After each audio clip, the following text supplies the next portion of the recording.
ठीक है जी। ओके जी। Today's topic is cell membrane. और सेल मेम्ब्रेन के बारे में हमने डिस्कस ये किया था कि cell membrane it is present in all the plants, animals, cells और बैक्टीरिया में भी सेल मेम्ब्रेन होती है। वायरस में नहीं होती because virus is a cellular particle.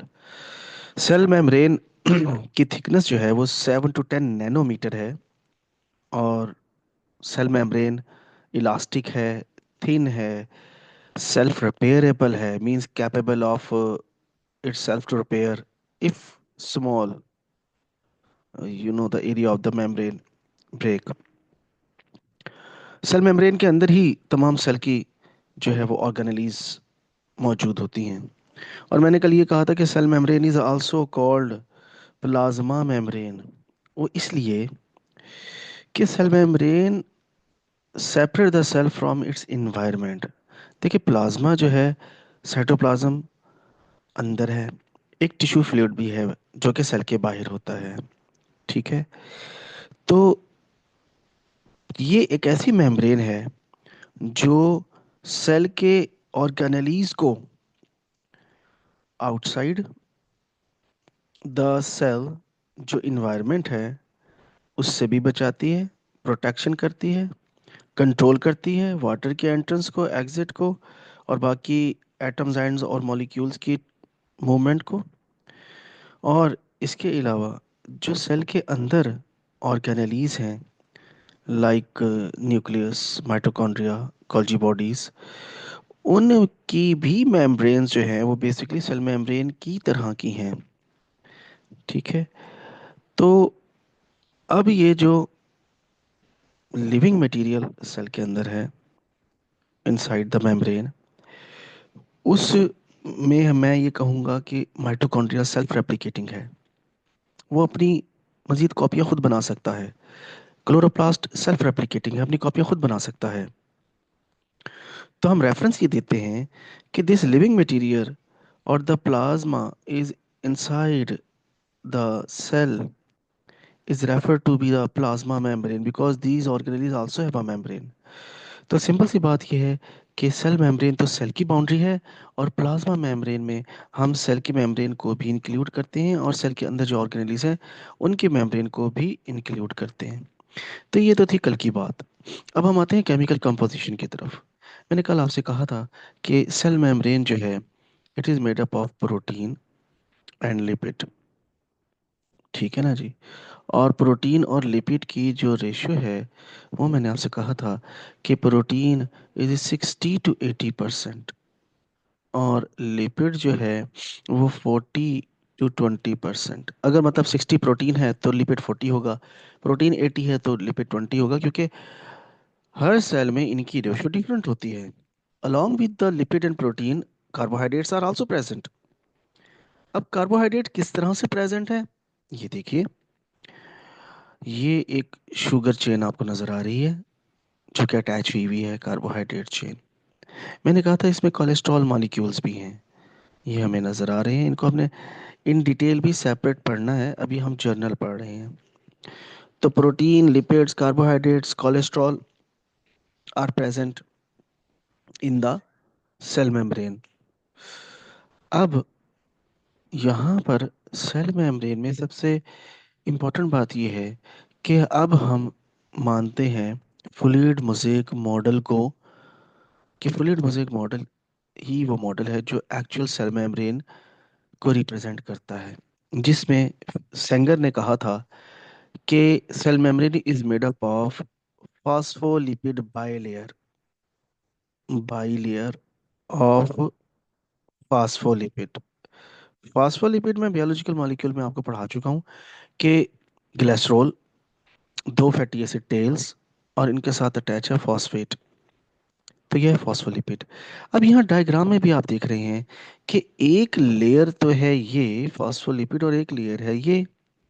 तो दो फॉस्फोलिपिड की लेयर्स जो हैं वो कंबाइन होती हैं तो सेल मेम्ब्रेन का स्ट्रक्चर बनता है। एक बात। दूसरी बात, फॉस्फोलिपिड बाइलेयर जो है, इसका जो हेड है ये जो आपको नजर आ रहे हैं हेड, ये हेड जो है ये फिलिक है, hydrophilic, they make bond with the water. लेकिन जो इनकी टेल्स हैं वो हाइड्रोफोबिक इन नेचर है। हाइड्रोफोबिक मतलब वाटर से वो नहीं बॉन्ड बनाती, they move away from the water. तो हाइड्रोफोबिक टेल्स जो हैं उन्होंने यहाँ इस रीजन में हाइड्रोफोबिक या नॉन पोलर है। और जो हेड्स हैं वो पानी के साथ साइटोप्लाज्म में, जो कि इनसाइड साइटोप्लाज्म है और बाहर जो है वो टिश्यू फ्लूइड है, दोनों जगह पानी है। तो सेल मेम्ब्रेन ने उनके साथ बॉन्ड बनाया हुआ है वाटर के साथ, स्टेबिलिटी के लिए। अच्छा जी।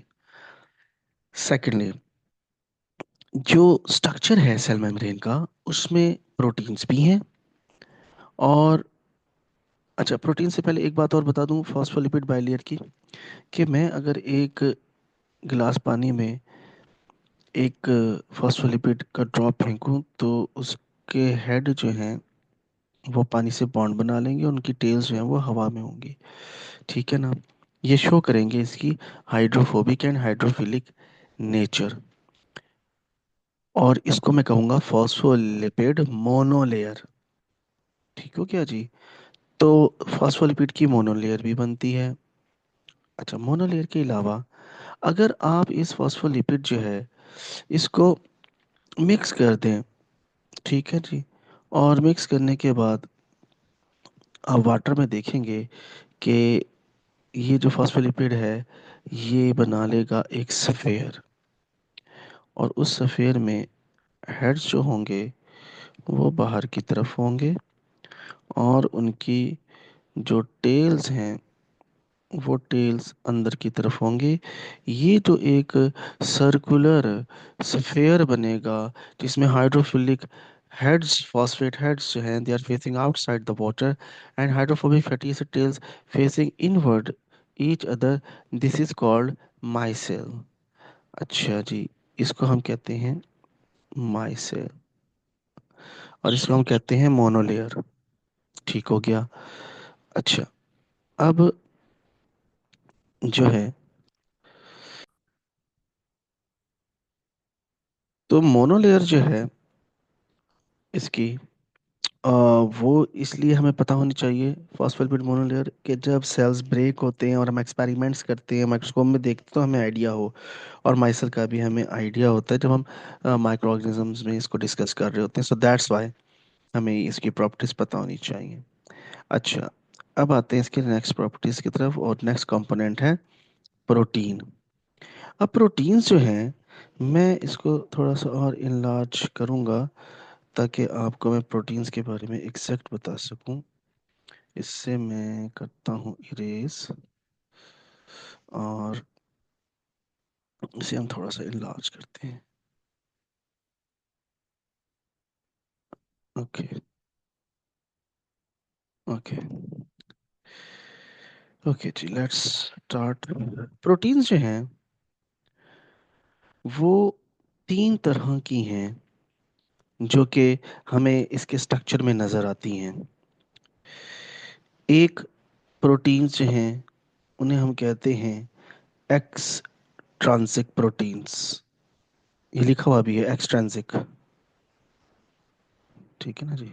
ये एक्सट्रेंसिक, एक्सट्रांसिक प्रोटीन्स जो हैं ये मेम्ब्रेन के ऊपर ही अटैच होती हैं। और ये याद रखिए कि जो सेल मेम्ब्रेन की साइड साइटोप्लाज्म वाली साइड पर है, और सेल मेम्ब्रेन की वो साइड जो टिश्यू फ्लूइड की साइड पर है, इन दोनों की लिपिड और प्रोटीन के अलावा बाकी कंपोजिशन में फर्क होगा। जैसे कि इस जगह जो सेल के अंदर की तरफ वाली सेल मेम्ब्रेन की साइड है वहां पर हमें एक एक्सट्रांसिक प्रोटीन नजर आ रही है, लेकिन बाहर वाली साइड पर नजर नहीं आ रही। बिल्कुल ऐसा है। तो एक्सट्रांसिक प्रोटीन्स होती हैं, ठीक है। उसके बाद होती हैं इंट्रांसिक इंटीग्रल प्रोटीन्स, जो कि आर पार होती हैं, जो कि आउटर फेस और इनर फेस के दरमियान में मुकम्मल धसी हुई होती हैं, according to fluid mosaic model. ठीक है जी। और तीसरे नंबर पर हैं कुछ ट्रांस मेम्ब्रेन्स। ट्रांस मेम्ब्रेन्स जो हैं वो आधे हिस्से में तो होती हैं, बाकी आधे हिस्से में नहीं होती। तो एक्सट्रांसिक proteins intrinsic proteins and transmembrane proteins. There are the three types of these proteins which are mosaicked, which are scattered in the phospholipid bilayer. तो याद रखिएगा कि फॉस्फोलिपिड बाइलेयर जो है सेल मेम्ब्रेन की, it contain proteins. Proteins are either intrinsic, extrinsic और transmembrane.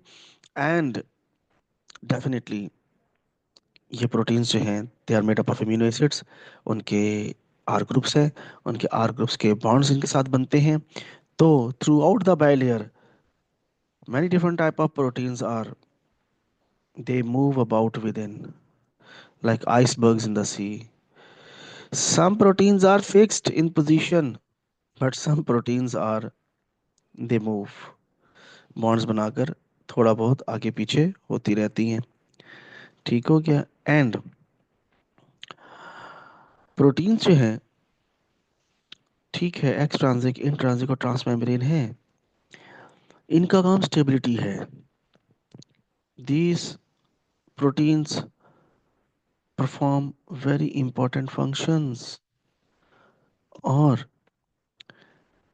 Important function से पहले आपको ये भी बता दूं कि जो सेल मेम्ब्रेन है, सेल मेम्ब्रेन के जो फॉस्फोलिपिड बाइलेयर है, उसकी जो फैटी एसिड्स हैं, अगर वो अनसैचुरेटेड हैं टेल्स, तो फिर अनसैचुरेटेड टेल वाले जो हैं उनके दरमियान गैप ज़्यादा होंगे. आप अगर गौर करेंगे इसी सेल मेम्ब्रेन के स्ट्रक्चर में, तो आपको बहुत सी जगहों पर यहाँ नज़र आ जाएगा कि फैटी एसिड टेल्स जो है ना वो सीधी नहीं है, वो टेढ़ी हैं. टेढ़ी होने की वजह उनका डबल बॉन्ड है, और वो डबल बॉन्ड है तो उसका फ़ायदा है कि मटेरियल आ जा सकता है आसानी के साथ, गैप क्रिएट हुआ हुआ है. ठीक है.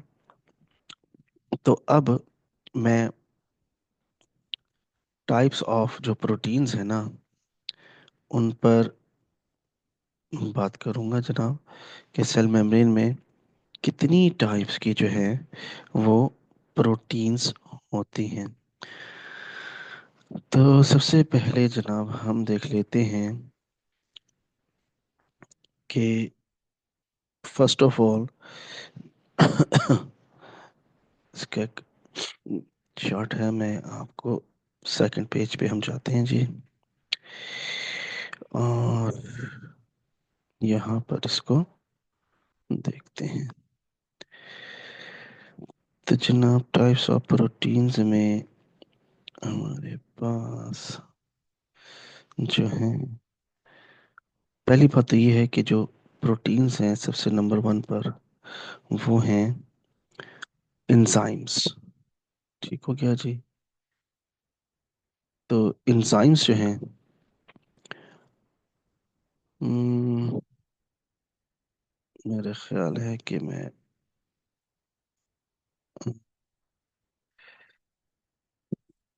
इमेज दिखाना चाह रहा था.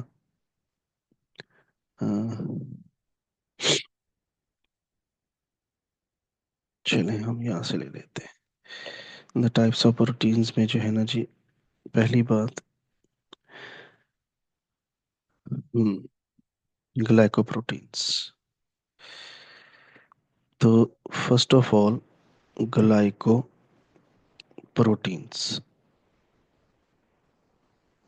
सम प्रोटीन्स आर enzymes. बहुत सी प्रोटीन्स हैं जो कि enzymes हैं बेसिकली, और enzymes आपको पता है प्रोटीन्स होते हैं. तो सेल मेम्ब्रेन में एम्बेडेड हैं बहुत से enzymes. They catalyse the reaction in the cytoplasm. अंदर भी है enzymes और सेल मेम्ब्रेन भी है. ठीक है. और जैसे ही कोई केमिकल रिएक्शन या कोई प्रोडक्ट होती है, तो उस प्रोडक्ट डायरेक्ट ही अंदर सेल में एंटर होती है. सबस्ट्रेट सेल मेम्ब्रेन में से जब गुजरता है, तो वो सबस्ट्रेट जो है कैटालाइज होकर पहुंच जाता है साइटोप्लाज्म में. तो जनाब ग्लाइकोप्रोटीन्स जो हैं एंजाइम्स के बाद सेकंड नंबर पर है। और ग्लाइकोप्रोटीन्स हैं क्या, पहले हमें ये देखना होगा। यहाँ पे एक डायग्राम आपके साथ शेयर कर रहा हूँ।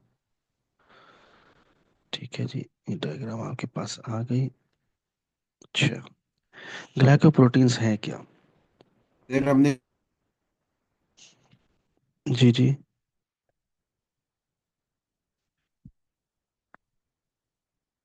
जी बोलें।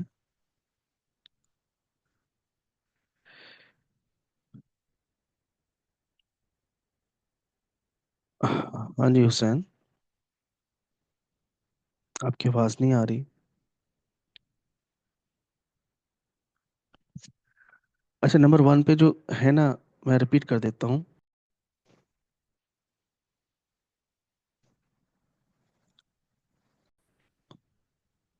लेकिन अब हम ये कह रहे हैं कि फंक्शंस ऑफ प्रोटीन, बेसिकली ये टॉपिक अब हम स्ट्रक्चर तो हमने कर लिया था, अब हम कर रहे हैं फंक्शंस ऑफ प्रोटीन, कि जो प्रोटीन्स हैं वो कितनी तरह से फंक्शन करते हैं। तो फंक्शन ऑफ प्रोटीन में नंबर वन मैंने कहा कि सेल मेम्ब्रेन में बहुत सी प्रोटीन्स हैं in the form of enzymes. और एंजाइम्स का तो रोल आपको पता ही है। दूसरे नंबर पे मैं कह रहा हूँ ग्लाइकोप्रोटीन्स हैं बहुत सी। अब जो ग्लाइकोप्रोटीन्स हैं, डेफिनेटली उनके साथ कार्बोहाइड्रेट की लॉन्ग चेन लगी हुई है। और इन ग्लाइकोप्रोटीन्स को हम शॉर्ट फॉर्म में कहते हैं जी प्रोटीन्स। लिखा हुआ भी है ग्लाइकोप्रोटीन्स, जी प्रोटीन्स। तो जी प्रोटीन्स की कितनी टाइप्स हैं? तो one of the G protein is function as signalling receptor. Signalling receptor. अब सिग्नलिंग रिसेप्टर्स क्या हैं? सिग्नलिंग रिसेप्टर का मतलब ये है कि they recognise the message, they recognise the hormones. Cell signalling का टॉपिक भी हमने यहाँ पढ़ना है। और हम पढ़ेंगे कि हार्मोन्स जो हैं वो ऐसे सिग्नलिंग मॉलिक्यूल हैं, और वो आकर अटैच होते हैं और इंस्ट्रक्शन देकर काम करवाते हैं। ट्रैफिक के जो सिग्नल लगे होते हैं वो सिर्फ कोड वर्ड होते हैं। हमें नज़र आ जाता है कि रेड लाइट है तो हमने रुकना है, या ग्रीन लाइट है तो हमने चल पड़ना है। वो आके कोई हमें कह नहीं रहा होता, या हमारा पाँव पकड़ के ब्रेक लगवा नहीं रहा होता। वो एक सिग्नल आता है, हमें एक इंफॉर्मेशन दी जाती है कोड वर्ड में, कि रेड लाइट जो है वो एक सिग्नल है, एक इंफॉर्मेशन है, एक इशारा है कि भाई ये काम करो और ये काम ना करो। तो बहुत से जो ग्लाइकोप्रोटीन्स हैं वो हैं सिग्नलिंग रिसेप्टर्स। इसका मतलब है कि उनके ऊपर आकर कुछ मॉलिक्यूल अटैच होते हैं और वो इन्फॉर्मेशन फिर सेल में जाती है। ये टॉपिक भी हमने पढ़ना है, सेल सिग्नलिंग ऑफ मॉलिक्यूल का। तो एक टाइप की ग्लाइकोप्रोटीन्स जो हैं वो they act as a signalling receptors. एक और टाइप है जी प्रोटीन्स की, दे इन्वॉल्व इन एंडोसाइटोसिस। इसको भी हम इस चैप्टर में डिटेल में पढ़ना है, how they do endocytosis, cell membrane के जरिए बड़े मटेरियल को अंदर लेकर आना। Another G protein involved in cell adhesion. मतलब, इसका मतलब ये है कि सेल टू सेल अटैच हो जाना बजरिया उनकी ग्लाइकोप्रोटीन्स। ग्लाइकोप्रोटीन्स की मदद से एक दूसरे के साथ अटैच हो जाना, सेल एडहेजन, अटैचमेंट। ठीक है जी। तो ग्लाइकोप्रोटीन्स पहली टाइप है एंजाइम्स। फंक्शन ऑफ प्रोटीन में प्रोटीन एक्ट कर रहे हैं as enzymes. Number two, protein act कर रहे हैं एज ए ग्लाइकोप्रोटीन्स। और तीसरे नंबर पर प्रोटीन्स एक्ट कर रहे हैं एज ए ट्रांसपोर्टर प्रोटीन्स। अब भाई ट्रांसपोर्टर प्रोटीन्स जो हैं, ट्रांसपोर्टर जो ट्रांसपोर्ट करते हैं मटेरियल्स को in and out of the cell, वो दो तरह के हम पढ़ेंगे, channel protein gates and carrier. Channel और कैरियर प्रोटीन गेट्स। तो कुछ प्रोटीन्स जो हैं सेल मेम्ब्रेन में, वो एक्ट कर रही हैं as a channel protein gates और कैरियर प्रोटीन गेट्स। इनके थ्रू मटेरियल अंदर आते हैं, बाहर जाते हैं, बदरिया osmosis, diffusion, facilitated diffusion and active transport. इसकी डिटेल भी हम इंशाल्लाह पढ़ेंगे। तो प्रोटीन्स जो हैं वो तीन टाइप्स की हमने पढ़ी, intrinsic, extrinsic and transmembrane. Functions of protein में हमें ये पता चला कि बहुत से प्रोटीन्स जो एम्बेडेड हैं वो या सरफेस पर हैं, they act as a enzymes. फिर हमने देखा कि कुछ प्रोटीन्स के साथ कार्बोहाइड्रेट अटैच हुआ हुआ है। ऐसी प्रोटीन्स को हमने कहा कि वो ग्लाइकोप्रोटीन्स हैं, और ग्लाइकोप्रोटीन्स को हमने शॉर्ट फॉर्म में कहा जी प्रोटीन्स। तो जी प्रोटीन्स भी हमें आगे मिली है। एक तो सेल सिग्नलिंग रिसेप्टर के तौर पर काम कर रही हैं, और कोई हार्मोन्स अगर अटैच होते हैं तो फिर वो सिग्नल, वो मैसेज सेल को कन्वे होता है, और सेल एक खास काम करता है। सेल एडहेजन में इन्वॉल्व है। सेल टू सेल ये मेम्ब्रेन एक अटैच होकर रिसेप्टर एंटीजन, बेसिकली ये ग्लाइकोप्रोटीन एंटीजन के तौर पर काम करते हैं। तो एक की शेप अगर इस तरह से है तो दूसरे एंटीजन की शेप जो है वो इस तरह से है सेल की, तो ये एक दूसरे के अंदर अटैच होकर सेल टू सेल जुड़ जाते हैं, सेल एडेजन, और फिर मटेरियल ट्रांसपोर्ट होते हैं। और तीसरे नंबर पर ग्लाइकोप्रोटीन्स जो हैं, they are involved in endocytosis, जिसमें सेल अपनी मेम्ब्रेन को इनफोल्डिंग्स बनाकर सारा मटेरियल जो है वो अंदर लेकर जाता है। सेल जो है वो एंडोसाइटोसिस करके मटेरियल अंदर लेकर जाता है लार्ज क्वांटिटी में। इसको भी हमने डिटेल में पढ़ना है। इसके अलावा प्रोटीन्स ट्रांसपोर्टर प्रोटीन्स हैं, channel and carrier proteins which are involved in osmosis, diffusion, facilitated diffusion and active active transport. तो हमारा आज का जो लेसन था उसमें हमने बेसिकली पहली चीज़ जो कवर की थी वो हमने सेल मेम्ब्रेन का ओवरऑल स्ट्रक्चर डिस्कस किया, फॉस्फोलिपिड बाइलेयर को डिस्कस किया, टाइप्स ऑफ प्रोटीन्स को डिस्कस किया, और टाइप्स ऑफ प्रोटीन्स के बाद हमने फंक्शंस ऑफ प्रोटीन्स को डिस्कस किया है। अब इंडिविजुअली हर जो वो प्रोटीन के स्ट्रक्चर्स हैं जिनमें हमने ग्लाइकोप्रोटीन्स की इतनी ही बात थी, इसको तो डिस्कस कर लिया है। अब हम चैनल प्रोटीन्स कैरियर को डिस्कस करेंगे, और चैनल और कैरियर के बाद जो एंडोसाइटोसिस है उसको हम डिस्कस करेंगे। बल्क मूवमेंट में जो, मतलब सेल मेम्ब्रेन जो है उसमें ऑस्मोसिस, डिफ्यूजन, एक्टिव ट्रांसपोर्ट तो होता ही है, लेकिन बल्क मूवमेंट भी होती है, वो एंडोसाइटोसिस होती है। वहाँ पर उसको डिटेल में डिस्कस करेंगे। और हमारे इसी चैप्टर का आखिरी टॉपिक है सेल सिग्नलिंग ऑफ मॉलिक्यूल। उसमें ग्लाइकोप्रोटीन का एज ए रिसेप्टर जो फंक्शन है वो हमें क्लियर हो जाएगा। ठीक है जी, कोई क्वेश्चन है तो बताएं। सर वो जो फ्लूइड मोजाइक मॉडल है वो एक दफा बता दें कि वो क्या क्या कहते हैं। जी, ये आपके सामने डायग्राम नज़र आ रही है आपको? कौन सी, ये वाली जी जी। जो अभी है? हाँ हाँ, नज़र आ रही है ना? ये नजर आ रही। बिल्कुल ठीक है।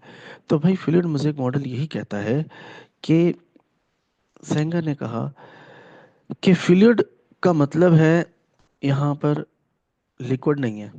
फ्लूइड का मतलब है कि move around within the on layers, इन दो लेयर्स के अंदर मटेरियल्स की मूवमेंट, मेम्ब्रेन के अंदर मूव करना। मैंने आपको कहा कोलेस्ट्रॉल मॉलिक्यूल्स का हम पढ़ेंगे, कोलेस्ट्रॉल मॉलिक्यूल्स अपनी जगह चेंज करते रहते हैं। मैंने कहा कुछ प्रोटीन मॉलिक्यूल्स फिक्स्ड हैं और कुछ प्रोटीन मॉलिक्यूल अपनी जगह चेंज करते रहते हैं। तो ये जो फ्लूइडिटी है ना, इसका मतलब ही यही है कि वे ऐसी मेम्ब्रेन जिसमें with in the membrane materials, the molecules within the membrane can move around. So that's why it is fluid. अब जितना वो मूव करेंगे उतने गैप्स क्रिएट होंगे, उतनी परमिएबिलिटी बनेगी, और मेम्ब्रेन में से चीजें गुजर सकेंगी। तो फ्लूइड का मतलब तो ये हो गया। मोज़ैक्ड, मोज़ैक्ड का मतलब है इम्बेडेड हुए हुए। जी बिल्कुल, जो इंट्रांसिक प्रोटीन्स हैं वो इम्बेडेड हुए हैं, धसे हुए हैं, और ट्रांस मेम्ब्रेन भी धसे हुए हैं। तो इट मीन्स के मोज़ैक्ड हैं protein molecules within the phospholipid bilayer. और मॉडल बीन मॉडल, तो फ्लूइड मोज़ेक मॉडल का मतलब यही है कि मटेरियल्स की फ्लूइडिटी है विद इन द मेम्ब्रेन, और मोज़ैक्ड है protein molecules within the membrane, and this is the whole model phospholipid bilayer के अंदर। ठीक है जी। जी सर। चलें जी, ठीक है। कल हम जो है वो